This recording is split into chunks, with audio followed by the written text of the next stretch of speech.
Sejam muito bem-vindos ao 2 Dedos de Teologia. Eu estou com a presença ilustre de Tiago Rafael Vieira e Jean Regina, autores de Direito Religioso, Questões Práticas e Teóricas. Esse vademecum, esse calhamaço de Direito Religioso que eu tenho lá em casa, certo? Assinado, porque eu não sou nem besta, né? E é um material com prefácio Franklin Ferreira e Ives Gandra, que tem sido já uma referência pela editora Concórdia sobre direito e religião.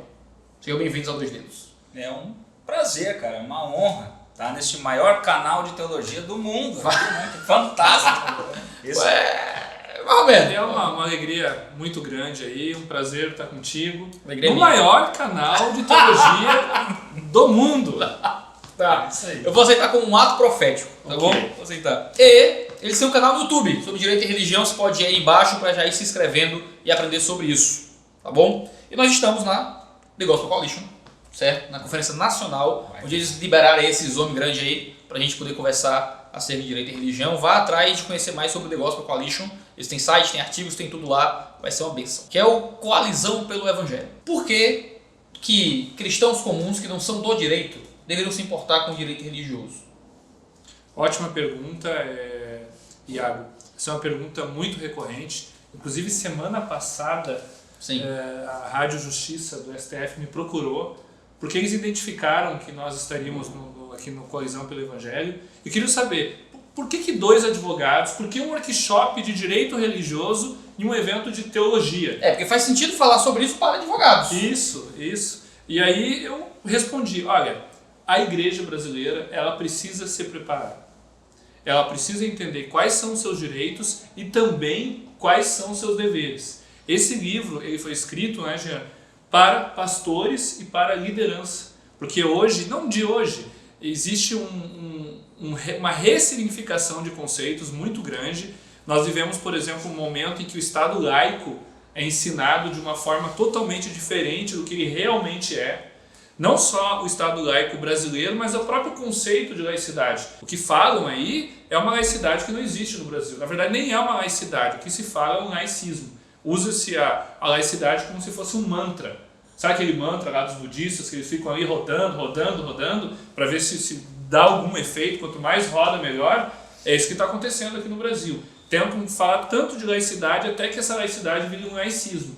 E não é isso. A laicidade brasileira, ela é inclusive o melhor modelo do mundo. Assim como o canal 2 Dedos de Teologia é o maior do mundo, o Estado laico brasileiro é o melhor do mundo. Então, eu já não vou corrigir mais, eu vou deixar. É isso aí. Então, os pastores e a liderança eles precisam saber o que é laicidade, porque isso vai fazer toda a diferença em como eles se portam no espaço público. Esse é um papel do livro. E o outro papel do livro já vai falar aí. Eu acho que ainda indo nessa linha, Iago, falando nessa coisa de por que cuidar desse tipo de direito, é importante a gente falar que existem direitos no Brasil, na cabeça do brasileiro, que já estão bem assentados, né? Por exemplo, toda vez que eu estou pensando em uma coisa material, vamos imaginar uma roupa numa loja. Todo mundo sabe que entrar numa loja, pegar uma roupa e sair correndo da loja sem pagar, está infringindo a lei. Tá cometendo um ato ilícito, nesse caso criminoso inclusive, né? Agora, quando a gente pensa em direitos que a gente chama de imateriais, que são direitos que a gente não pega, que não são palpáveis, um exemplo disso, por exemplo, é o direito de propriedade intelectual, marcas, patentes, a pirataria de conteúdos, né? Isso tudo são coisas mais difíceis da gente entender como proteger. E liberdade religiosa é como se fosse um vaso de porcelana chinês de 2000 anos de idade, que só tem aquele, e se você quebrar, nunca mais vai ser o mesmo. Então, o trabalho, na verdade, para que as pessoas possam entender, para que a liderança, o cristão comum, né, possa entender, e a liderança ainda mais, é que nós todos temos a responsabilidade de cuidar dessa porcelana. Todos nós temos a responsabilidade de cuidar desse feixe de direitos que é a liberdade religiosa, que implica direitos e deveres. Porque, por outro lado, e a obra também se presta para isso, existe toda uma comunidade jurídica no Brasil que também, tal qual a igreja, não tem uma formação que leve a um olhar benevolente para o mundo religioso. Nós sabemos que o sistema mundo está cada vez mais hostil à religiosidade de matriz judaico-cristã.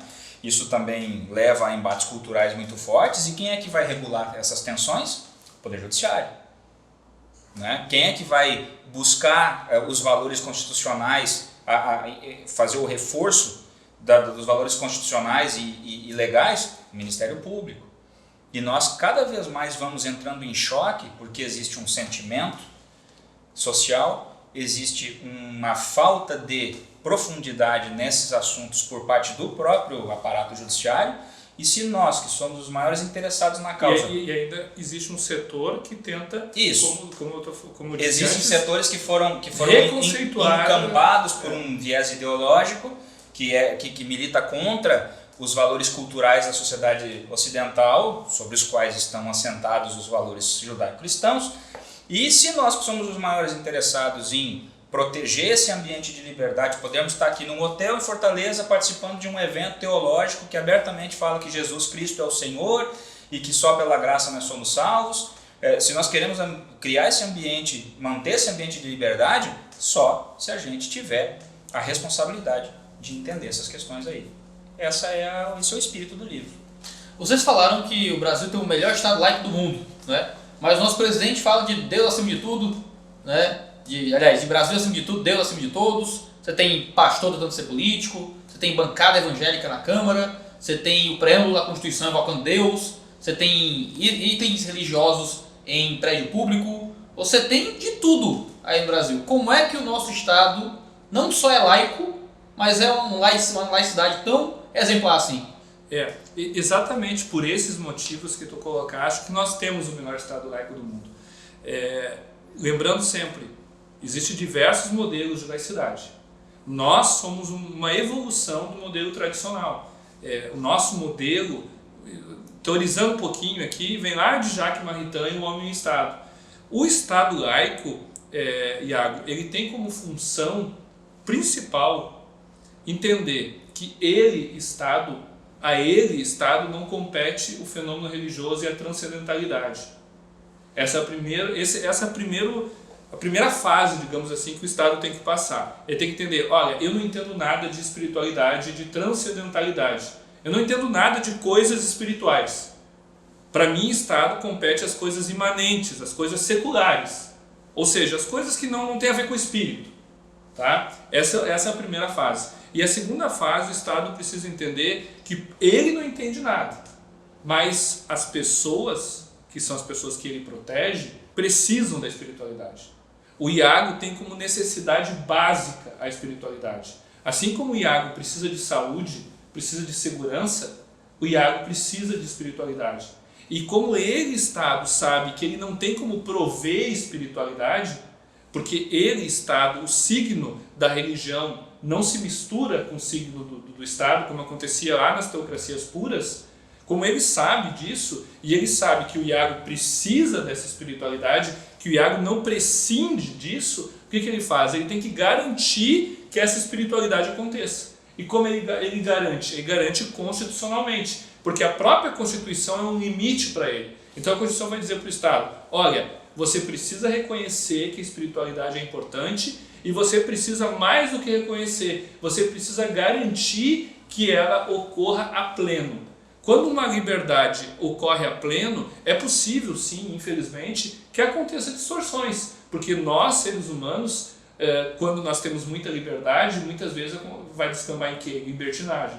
Então é óbvio que tem pessoas que acabam descambando mesmo, tá? Mas um ambiente de liberdade religiosa, em um ambiente em que existe um Estado laico de verdade, a liberdade religiosa ela tem que ser plena. E aí é natural que exista uma bancada evangélica. Por quê?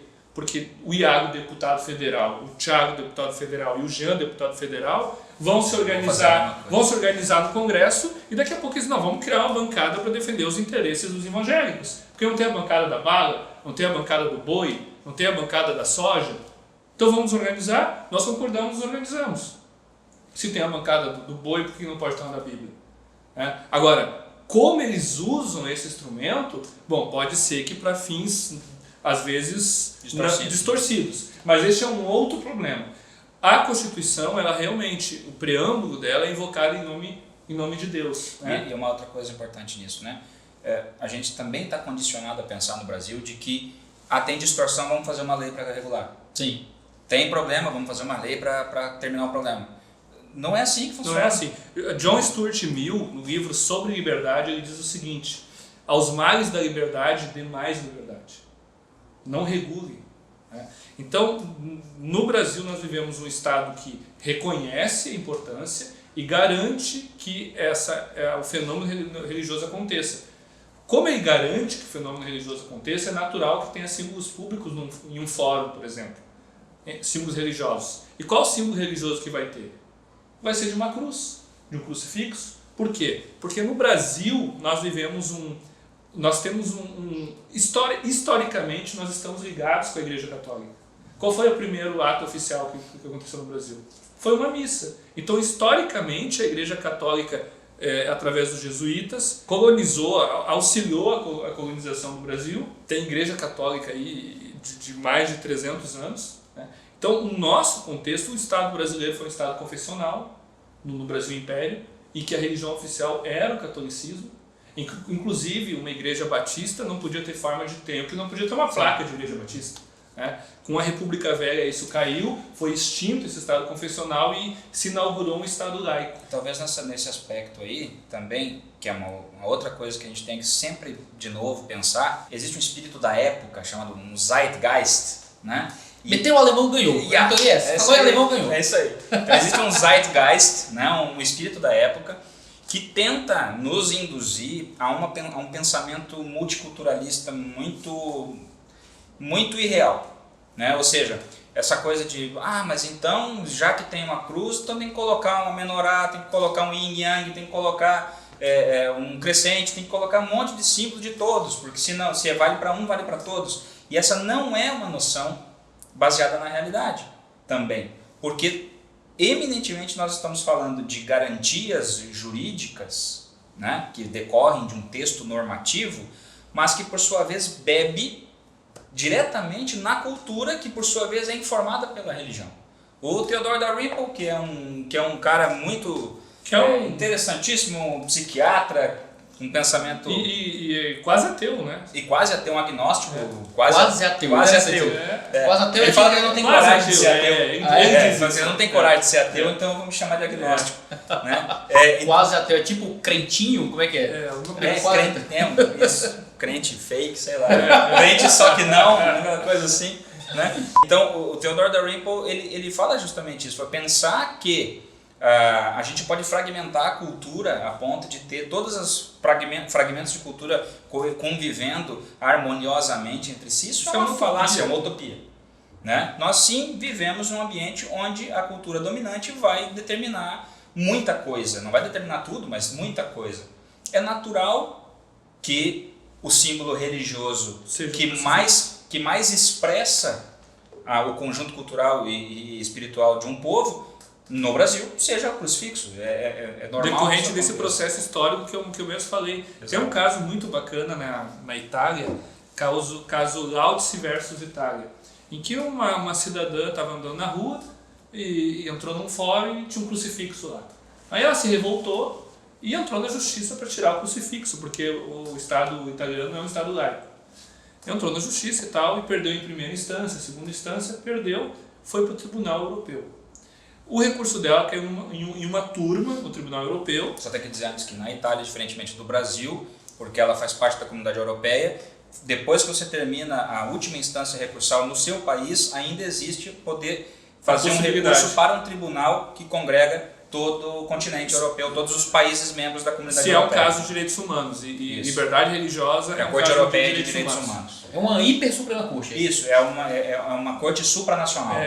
Rapaz. É o conceito da União Europeia mesmo. Isso. Aqui na América nós temos, por exemplo, a Corte Interamericana de Direitos Humanos, mas ela não tem essa jurisdição sobre os países membros. Então, por exemplo, terminou no STF, se fosse o caso, né? Se fosse assim como na Europa, terminou no STF, é um caso de direitos humanos e a sentença me foi desfavorável, eu poderia apelar para a Corte Interamericana lá na Costa Rica. Né? É como tem lá na Europa, como isso acontece. Então ela recorreu e o Tribunal Europeu de Direitos Humanos é dividido em turmas, caiu numa turma e a turma deu ganho de causa para ela. O Estado italiano recorreu para o pleno E esse recurso para o pleno aceita se quiser. Como era a Itália, o pleno acabou aceitando. É uma corte, mas é muito política. E nós estudamos isso lá em Coimbra com um dos juízes que estava no Tribunal Europeu à época. E ele dizendo isso para nós que depois a gente olhou o recurso também, mas quais eram os motivos do recurso do Estado italiano para que pudesse ter o crucifixo? Primeiro e mais importante motivo, qual é a mensagem que a cruz te passa? É uma mensagem de perdão, uma mensagem de amor, uma mensagem de alguém que morreu por você. É um lembrete de uma injustiça judicial. Essa é a segunda, né? Então a primeira é a mensagem de amor. Qual é a religião que é contra uma mensagem de amor? A não ser de repente o satanismo? Né? Qual é a religião que vai dizer vai ser contra o amor? Não existe nenhuma religião, então não ofende nenhuma religião. A segunda mensagem é do maior erro judicial que o mundo já cometeu. E qualquer religião concorda com isso, que foi um erro judicial. Qual é a terceiro motivo? Processo histórico. Você anda na Itália, você respira o catolicismo romano. Então agora não pode... Bom, agora no Rio de Janeiro, a gente até conversou com um deputado lá no Rio de Janeiro, tinha um Ministério Público aqui que queria tirar os oratórios do Rio de Janeiro.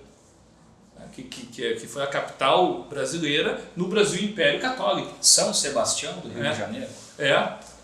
Então, umas coisas absurdas. Esse recurso foi para o pleno, e há quem diga, e aqui agora vamos para a parte do boato, tá? Fofoca, que o primeiro-ministro à época chegou para o Tribunal Europeu e disse, ou vocês vão prover esse recurso, ou a Itália vai sair da União Europeia.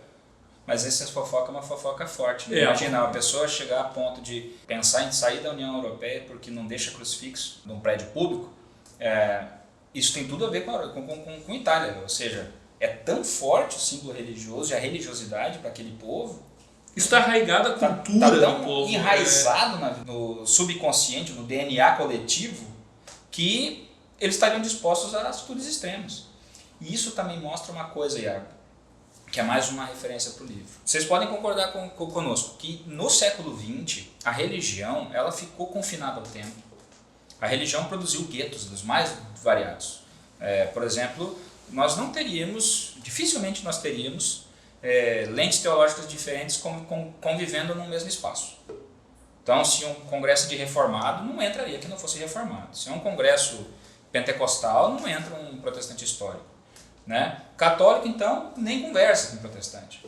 E esses guetos também levaram a esse cara dos iabrolhos que foram surgindo na sociedade pela nossa omissão de estarmos conversando, dialogando na esfera pública. Né? No século XXI, a partir do atentado das Torres Gêmeas, de 2001 para cá, a religião na esfera pública voltou como uma bomba para catapultar de novo as igrejas, as lideranças religiosas, para darem a sua opinião sobre moral e ética no contexto social como um todo. Então, o que nós estamos vivendo hoje, o ápice desse livro está sendo lançado desde o ano passado, agora a segunda edição na tua mão aí, primeira edição nós vendemos em 4 meses. Né? Justamente por quê? Porque este é um assunto do momento, isso é inegável. Né? Que a religião hoje, ela de novo volta para o espaço público, mas como ela volta? Toda a sociedade ainda não sabe como lidar com isso. E o Estado não sabe como lidar com isso, e a legislação também não. Então é nosso momento agora todos de colocar a mão na consciência e fazer a nossa parte, que é vivermos a religião na esfera pública, usando dos instrumentos éticos que as lentes teológicas entregam, né? E, óbvio, vivendo na normatividade jurídica o desaguar disso tudo. Os valores judaico-cristãos moldam a nossa legislação. Então nós temos que nos agarrar a isso, porque se a cultura mudar, se o tecido social rejeitar esses valores judaico-cristãos sobre os quais estão assentados toda a nossa forma de viver em coletividade, alguma coisa vai substituir isso. Uma nova cultura trará uma nova força normativa. E essa força normativa, não sendo mais baseada nos nossos valores, será baseada em outros valores. Até porque se não acontecer, a civilização ela cai. Não existe como a civilização se sustentar sem cultura. Então veja que coisas estão todas ligadas. Na verdade, na ponta Jurídico é uma ponta, porque ela é uma ciência social aplicada. E o multiculturalismo, de certa forma, ele acaba arruinando aquela civilização. Porque a cultura forma. Existe uma metáfora do C.S. Lewis no livro Cristianismo Puro e Simples, que ele diz o seguinte, que o cristianismo é uma grande casa e que a sala de estar é o local onde todos os cristãos das mais diferentes confissões se reúnem. E à noite cada um vai para o seu quarto, para o seu templo, para a sua igreja, para a sua confissão. Vou tentar usar essa metáfora para o nosso contexto. A casa é o Estado. E o espaço público, as praças, as escolas, as universidades, Lugares de convivência. os locais de convivência é o local em que o Estado tem que garantir que todos consigam conviver. Mas cada um tem o seu espaço, cada um tem o seu cômodo. E quando eu escuto também que dói alguém dizendo assim, não pode, proselitismo é ilegal. Como assim? É da essência de qualquer religião, não só da nossa, de qualquer religião, o proselitismo. Eu tentar convencer o Iago que ele está errado. Isso é da essência de qualquer ideia. De qualquer ideia. Eu gosto de pizza, você gosta de cachorro quente. Eu gosto de gato, você gosta de cachorro. Qual o problema de... Mas quando é religião é problema. É problema quando é cristianismo. Se você qualquer outra religião pode. Pode. Se você é cristão, não. Né? Então, porque nós somos os opressores, nós somos aqueles que estão oprimindo, então tem que bater no opressor, não no oprimido. Exatamente. Nós somos aqueles que vão lá na igreja no Sri Lanka e matam centenas. É a gente? Eu acho que ao contrário. Eu acho que não, acho que é o contrário. Acho que a gente está morrendo. A gente está morrendo. Os adoradores de Páscoa, né? Adoradores da Páscoa. Adoradores pascuais. Adoradores pascuais. Cristãos, na verdade. Então, os cristãos, eles que ensinaram os outros a liberdade religiosa. É só você ler o Antigo Testamento. Né? Então a liberdade religiosa é algo ensinado por nós, inventado por nós.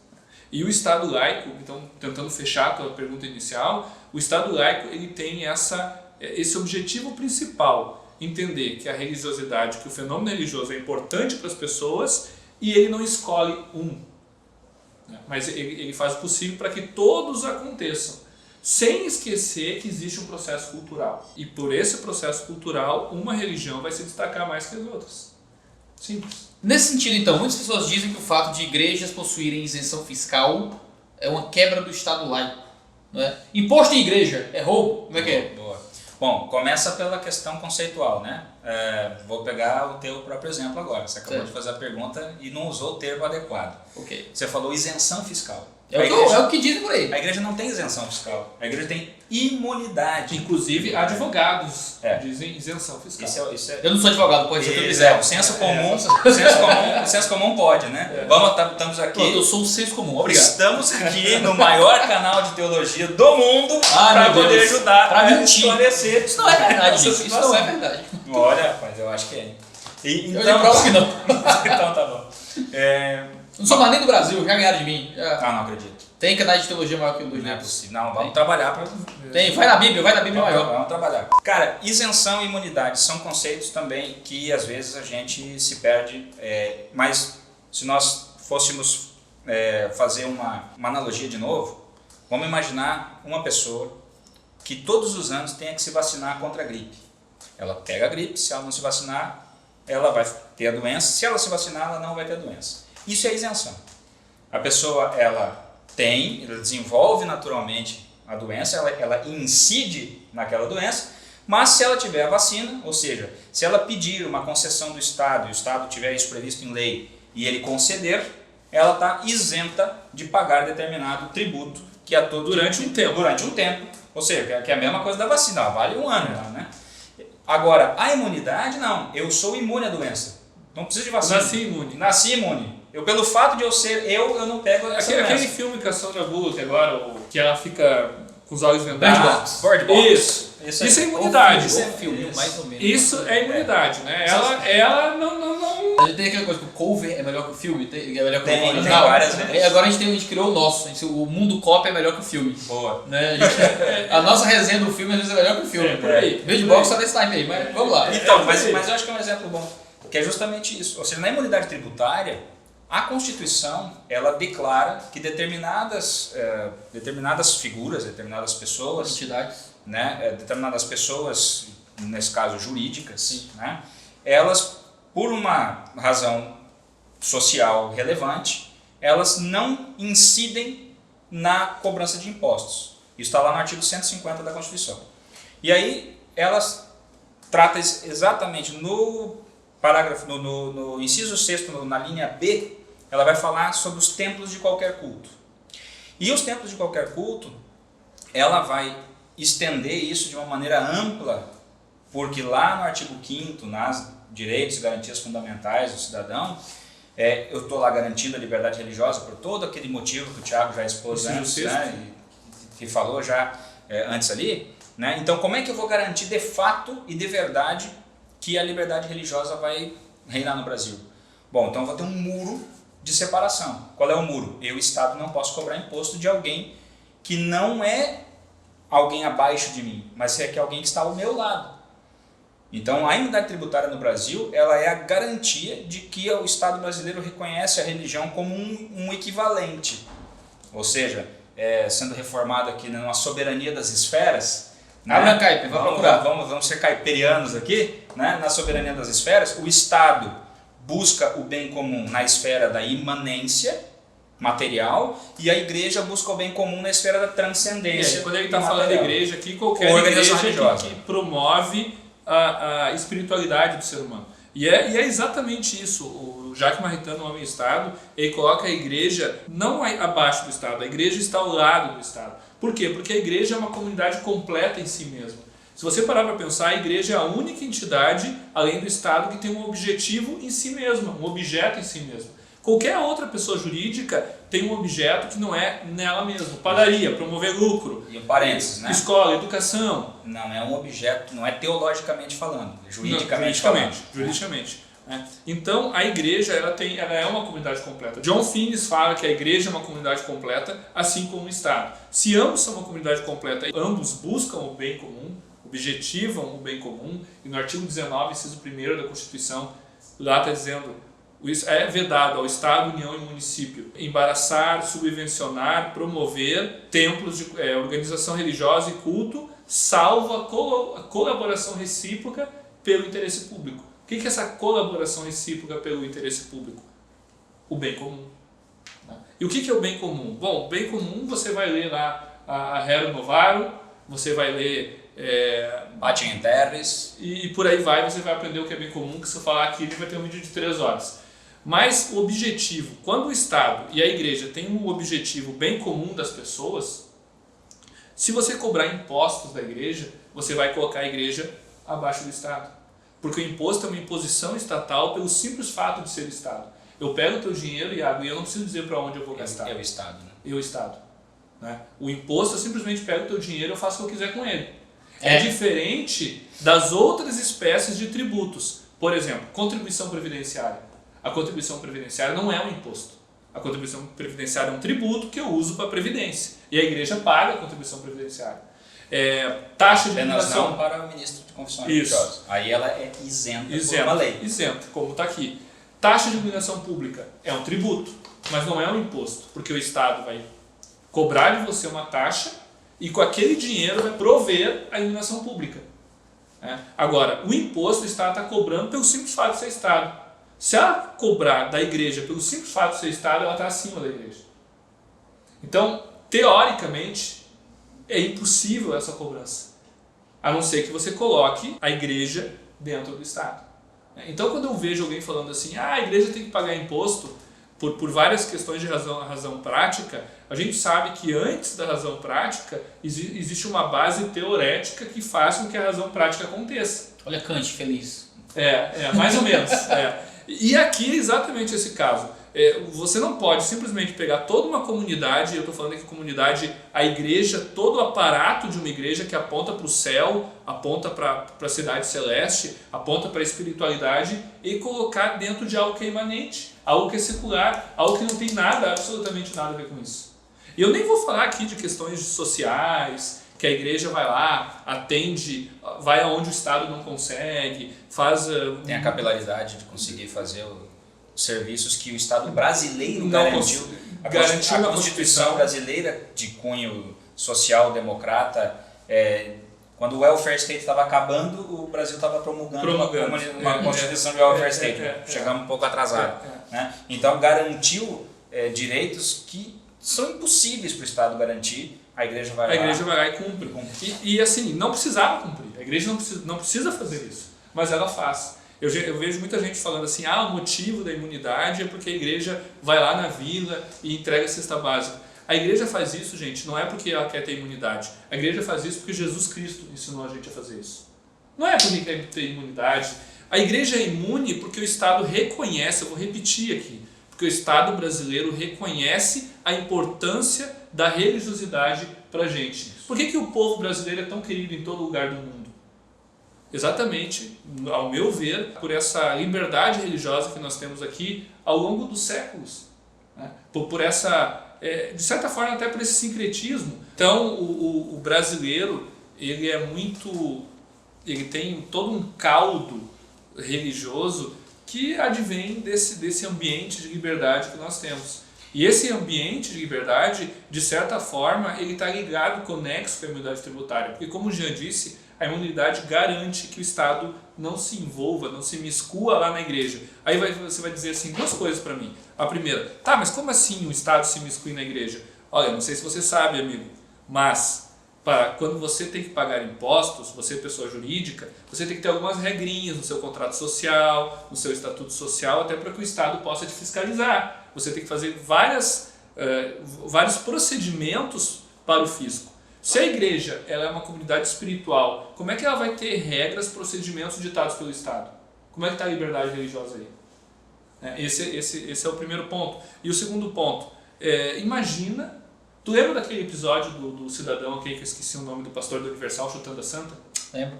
Pois é. Agora tu imagina um fiscal, um auditor fiscal, católico, apostólico, romano, praticante, fiscalizando o Universal. Se o Estado estivesse acima da igreja, né? Como é que seria a Se disposição? a igreja tivesse que pagar impostos. Tu imagina. E a gente pode citar vários exemplos aqui. Então, a imunidade protege. Aí tem ainda que me diga, hoje eu ouvi isso, mas tem muita igreja que ganha muito dinheiro, que na verdade é uma farsa, é fake, é para tirar dinheiro do povo. Artigo 53 do Código Civil, desconsideração da pessoa jurídica. Se a igreja não está sendo igreja, o que faz? O Ministério Público tem que entrar com um pedido de desconsideração, transformar ela numa pessoa jurídica comum e aí agir como ela... O peso da lei tem que... E se aquele dinheiro sai do CNPJ da igreja para ir para a pessoa física, vira... Isso. Se for uma fraude, nós já temos estrutura para resolver isso. Se for uma confusão, também, uma confusão patrimonial assim, sim, né? A pessoa acha assim, que o dinheiro da igreja, o dinheiro do pastor, o pastor não paga imposto em cima disso. Não. E não é, você tem o CNPJ, o dinheiro está no CNPJ. Para eu gastar esse dinheiro eu tenho que receber um pagamento, um RPA, alguma coisa. Prebenda ministerial. Alguma coisa vai ter que acontecer, claro. Porque o dinheiro virar meu. RPA não, tá pessoal? RPA não. RPA não pode? Não pode. Não pode, é errado? É que RPA é profissional, recibo de profissional autônomo, né? A relação jurídica do pastor com a igreja não é profissional. John Piper, irmãos, nós não somos profissionais. Eu já recebi coisa com RPA. A minha pastor recebeu muito RPA aí. Eu dizer que eu recebi. Quem é o chefe do pastor? É Jesus, aleluia. Exato. Quem que vai assinar o RPA vai ser Jesus? É o presidente da igreja. Então aí tá. Né? Só para terminar esse assunto todo, que é importante da gente destacar, né? Nós vivemos num país que tem uma história já antiga, porque se nós formos somar a história da formação da nação brasileira, vindo desde Portugal, nós estamos falando aí de quase 1000 anos de história, mas nós temos um país muito jovem. E uma Constituição bebê. A nossa Constituição tem 30 anos, vai para 31 esse ano. Então vejam que 5 de outubro. Nós vivemos uma geração que tem nas mãos uma responsabilidade enorme, porque nós seremos aqueles que vão legar para as próximas gerações ou a solidificação da Constituição e instituições fortes, ou a gente vai fragmentar tudo e daqui a pouco tem uma nova Constituinte, bagunça de novo o Brasil, cria uma nova ordem constitucional. Olha aqui que nós estamos, a responsabilidade que nós temos nas mãos. Queridos, só muitas mãos para apertar um por um. Muito obrigado por estarem aqui no Teologia de Teologia. Que não é o canal de teologia reformada do Brasil. Com certeza.